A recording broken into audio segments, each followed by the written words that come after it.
बिस्मिल्लाहिर्रहमानिर्रहीम, अस्सलाम वालेकुम। आप देख रहे हैं मेरा यूट्यूब चैनल। मैं हूं सलमान हसन और आज मैं मौजूद हूं एक जानी मानी शख्सियत के साथ।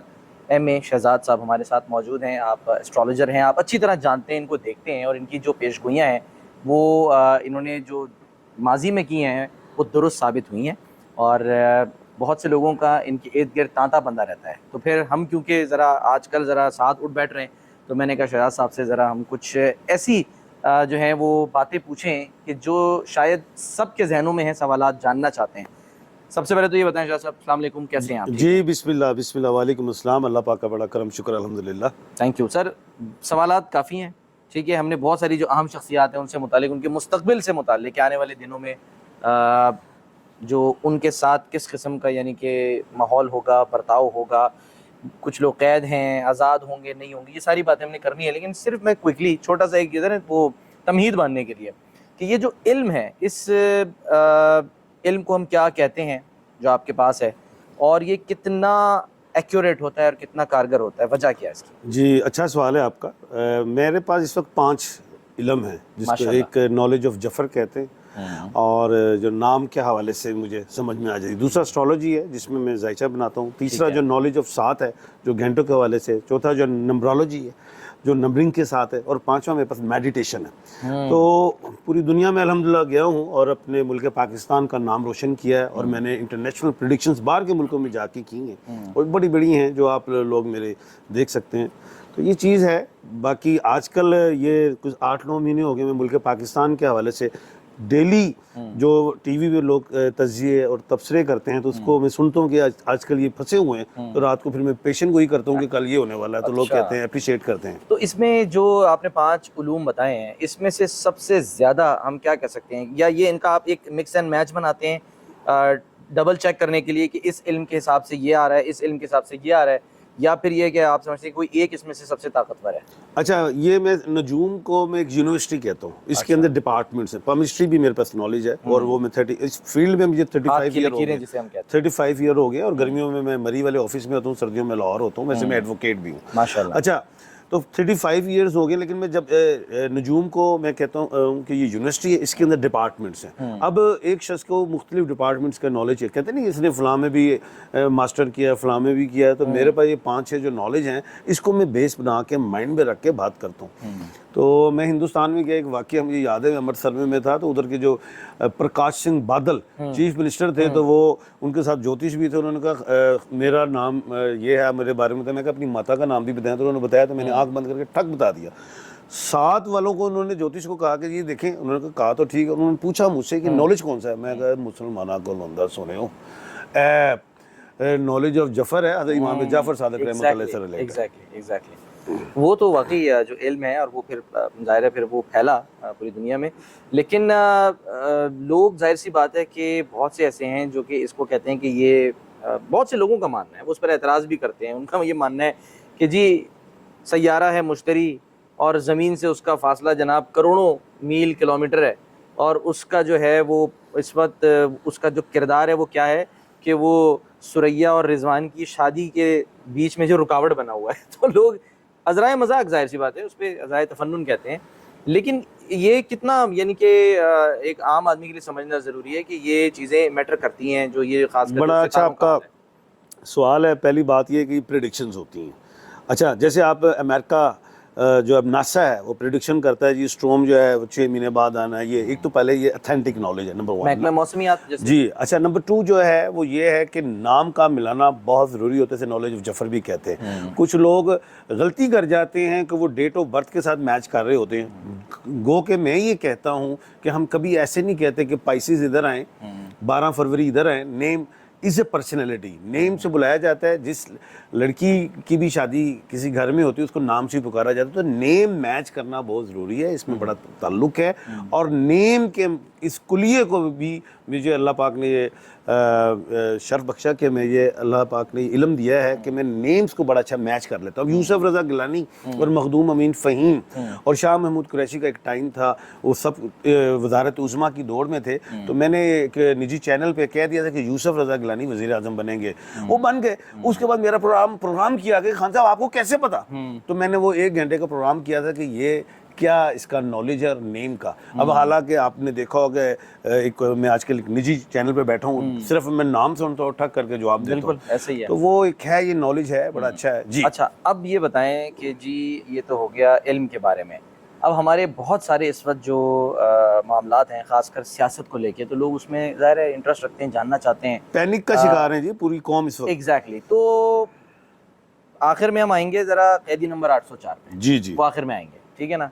पहले ज़रा मैं, वो कहते हैं ना, first come first serve basis पे जो है, जी हाँ, ये बताएं कि कुछ लोग जो कि रहते हैं कराची में, ठीक है, बल्कि यूँ ना कहें कुछ लोग, बहुत से लोग कराची सिंध में है। बिल्कुल, हाँ, तो उनका ये मानना है या उनकी ये पसंद है या उनकी ख्वाहिश है कि जी वो जो अल्ताफ़ हुसैन साहब लंदन में बैठे हैं वो वापस आएँ और वो वापस आकर जो कराची की पॉलिटिक्स है उसमें अपना किरदार अदा करें। तो उनके आपने कुछ सितारों का हाल देखा कि वो वापस देखिए, आएंगे? अल्ताफ हुसैन जो है 1/4 के खाने के मालिक है। अच्छा। अच्छा, 1/4 बिल्कुल नो डाउट कि वो तरक्की करता है।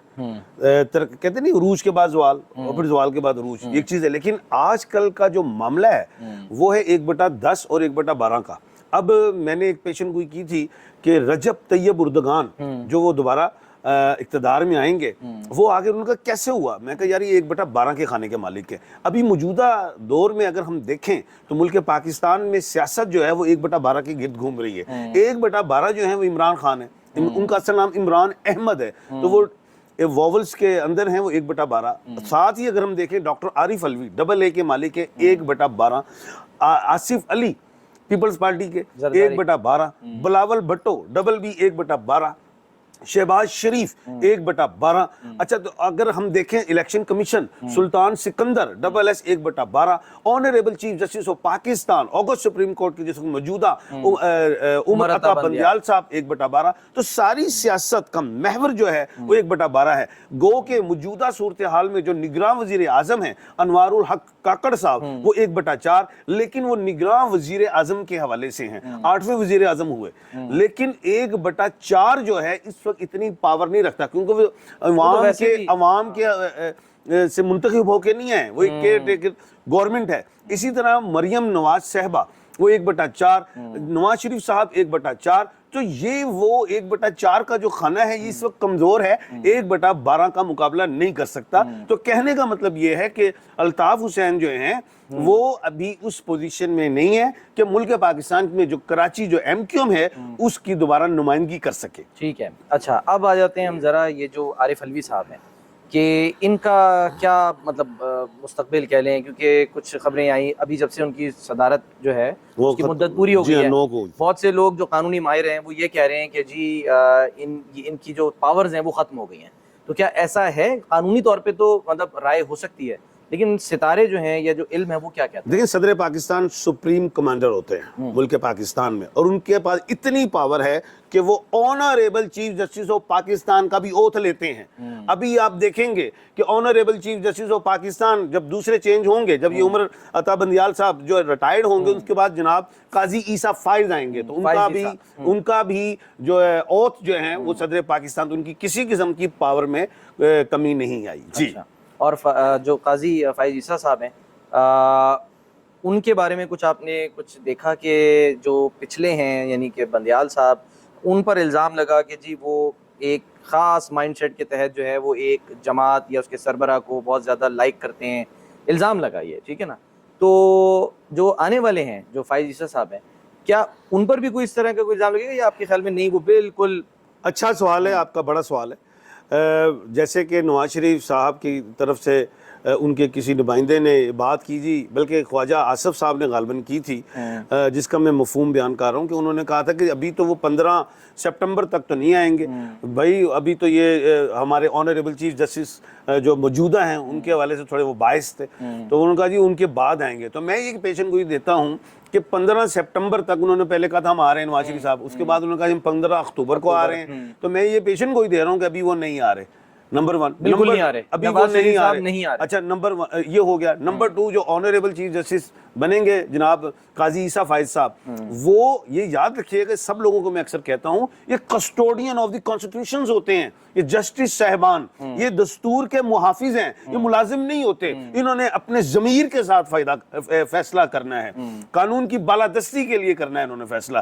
तो दूसरी ये जो थोड़ा सा हमारी जुडिशरी में थोड़ा अप एंड डाउन हुआ, लेकिन ये मामला उस हवाले से नहीं थे जहां लोग सोच रहे हैं, जब वो आएंगे आइन और कानून के मुताबिक फैसले करेंगे और वो होते भी दिखाई देंगे आपको। एक बात, दूसरी बड़ी अहम बात बताता चलूं, मौजूदा जो chief justice of Pakistan Umar Ata Bandial साहब हैं, जाते जाते खड़ा कर जाएंगे और तारीख में एक बड़ा नाम लिखवा के जाएंगे, और वो नाम क्या होगा? नैब जो कानून बनाए उसमें से कुछ अमेंडमेंट्स जो कुछ भी जो उसमें कुछ उठा के वो बाहर फेंकेंगे और कुछ को वो रखेंगे, लेकिन जिसमें जो उठा के बाहर फेंकेंगे उसमें नून लीग भी शिकंजे में फंसेगी, पीपल्स पार्टी भी, और जिन जमातों ने मुल्क पाकिस्तान को खाया है वो आप देखेंगे कि आइंदा आने वाले टाइम में वो फंसेंगे। जब वो नैब का ऐसा कानून वो उड़ा देंगे जिससे लोगों ने फायदा उठाया, तो सोनिया दिल्ली दूरस्त ते नवाज शरीफ भी हले दूर ही ने बब्बर शेरा।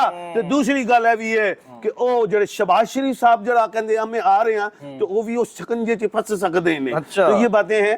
तो लेकिन बाकी जनाब honourable chief justice of Pakistan जब वो बनेंगे काजी ईसा फायज साहब, तो आप देखिएगा उनके मोटो पे भी बोझ जरूर होगा, लेकिन उन्होंने फैसले जमीर और आइन के मुताबिक करने हैं। जो इलेक्शंस का फैसला अभी आप देखें, वो सेंसिस वाला मामला आ गया, आर्टिकल 51, आर्टिकल 48 सब क्लास जो 5 है, उसके मामलात भी आप देखेंगे अगस्त सुप्रीम कोर्ट में। जी अच्छा, क्योंकि आप एडवोकेट भी हैं तो इनको आईनी जो शिकें हैं वो भी अच्छी तरीके से पता है। ये बताएं कि जो अभी ये जो साइफर वाला मामला है, इसके खिलाफ सुप्रीम कोर्ट से रुजू कर लिया है इमरान खान साहब ने, ठीक है, और उसी मामले के तहत उन पर जो है वो बेसिकली मुकदमा दर्ज है, उसी के तहत जो है वो तफ्तीश, और उसी वजह से वो अंदर है, क्योंकि दूसरे मामले में तो एक तरह से उनको रिलीफ मिल गया है, लेकिन वो फिलहाल साइफर वाले मामले की वजह से अंदर हैं। तो इसमें कोई समाअत होती है इस यानी कि साइफर के खिलाफ जो उनकी जो यानी कि वो है पिटिशन है, तो आपके ख्याल में कोई उनकी बचत है, कोई रिलीफ है, वो आ रहे हैं, बाहर आ रहे हैं? देखिए, बात यह है कि एक बहुत बड़ा ब्लेंडर हुआ जब ये गए तोशा वाले मामले में। तो ये जो पीटीआई के वकला थे, हालांकि सब मेरे सीनियर्स हैं, लेकिन मैं एक बात करता हूँ, थोड़ा सा चलो हो जाता है, कानूनी दाव पेच होता है, तो उधर उनको मेन अपील में जाना चाहिए था हाई कोर्ट में। उन्होंने सिर्फ बेल मांगी। अगर वो मेन अपील में जाते तो खान बरी होता और ना अहल भी ना होता, लेकिन उसकी सिर्फ बेल है। अब जो साइफर का जो मामला है ये अभी निचली कोर्ट में है, और निचली कोर्ट में भी स्पेशल कोर्ट में है ना। अच्छा, तो निचली कोर्ट में है, तो लेकिन उधर उन्होंने ऑब्जेक्शन की हुई थी। हाई कोर्ट में उन्होंने एक दरखास्त दी हुई थी कि जी ये मुतासिब जज हैं, इस तरह की कोई बात थी जिसका मफहूम है। तो लेकिन बात साथ ही ये है कि निचली कोर्ट ने ये कहा कि पहले ऊपर का फैसला आएगा तो फिर हम देखते हैं। तो वो उन्होंने मेरे ख्याल से एप्लीकेशन वापस ली है, नहीं ली, लेकिन इसका फैसला जो है वो हाई कोर्ट में होगा।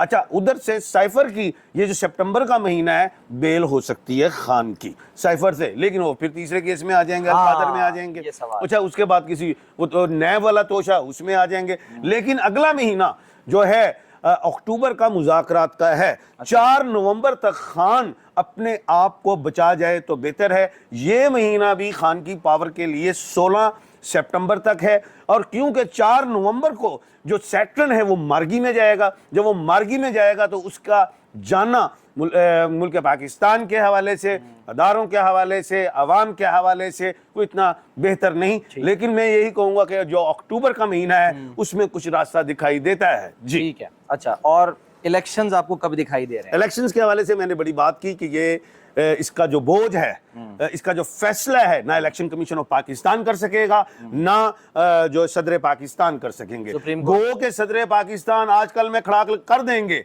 ऐलान कर देंगे, इलेक्शन की डेट दोबारा देंगे, जैसे पहले हुआ था, और अगस्त सुप्रीम कोर्ट के पास ये मामला चला गया था। इधर सुप्रीम कोर्ट, इधर जो है इलेक्शन कमीशन ऑफ पाकिस्तान, वो यही कहेगी कि जी वो कॉमन इंटरेस्ट काउंसिल ने हमें ये इख्तियार दिया, ये वो फलाना। तो लेकिन ये बात उलझती हुई जाएगी, क्योंकि आर्टिकल 51 भी उलझेगा, आर्टिकल 48 भी। तो इसका मामला अगस्त सुप्रीम कोर्ट में जाएगा। अगस्त सुप्रीम कोर्ट आगे ये देखेगी कि इलेक्शन जनवरी में, फरवरी में, लेकिन इलेक्शन होंगे, लंबे नहीं जा रहे। अभी कुछ अफवाहें भी उड़ी बीच में कि जी शायद बुशरा बीबी जो है इस मुश्किल वक्त में शायद साथ छोड़ जाएं।